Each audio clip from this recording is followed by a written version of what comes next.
নাগরিক ঐক্যের সভাপতি মাহমুদুর রহমান মান্না বলেছেন, এমনিতেই আমাদের দেশ খুব বিভাজিত, কারণে অকারণে ভেজাল লেগেই থাকে।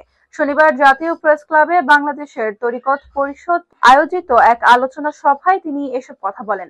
দেশব্যাপী বিভিন্ন মাজার খানকায় সন্ত্রাসী হামলা, ভাঙচুর ও অগ্নিসংযোগ সহ বিভিন্ন মাহফিলে বাধা প্রদানের প্রতিবাদ এবং সন্ত্রাসীদের গ্রেপ্তারের দাবিতে এই সভা হয়। মাহমুদুর রহমান মান্না বলেন, একটা দেশ হয়েছে, এই দেশটা কিভাবে হলো, কারা করলো, কারা নেতৃত্ব দিল, মূল নেতাকে, এদেশের স্বাধীনতা ঘোষণা কে দিল, এসব বিতর্কের উত্তর মিলছে না। সত্য খুঁজে পাওয়া মুশকিল, আর সত্য খুঁজতে গবেষণা করলেও সত্যের কাছে যাওয়া যায় না। তিনি বলেন, মাজারে হামলা করা মানে গুন্ডামি করা, আর গুন্ডারা তো ভালো মানুষ হতে পারে না। হামলা কারা করেছে সেটা জানি না, কিন্তু মাজারগুলোতে যারা হামলা করেছে এটা নিশ্চিতভাবে অন্যায় কাজ হয়েছে।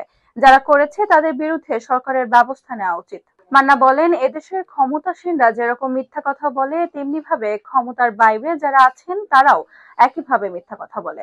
বাংলাদেশ তরিকত পরিষদের সভাপতি পীর বাশার খানদানির সভাপতিত্বে এতে আরো বক্তব্য দেন গণ অধিকার পরিষদের একাংশের আহ্বায়ক মিয়া মুর্শিদুজ্জামান, এবি পার্টির সদস্য সচিব Mujibur Rahman Manju, justice and development পার্টির সভাপতি অ্যাডভোকেট দেলোয়ার হোসেন, ঢাকা বিশ্ববিদ্যালয়ের শিক্ষক শাহ কাউসার মোস্তফা, আব্দুল উলাই প্রমুখ।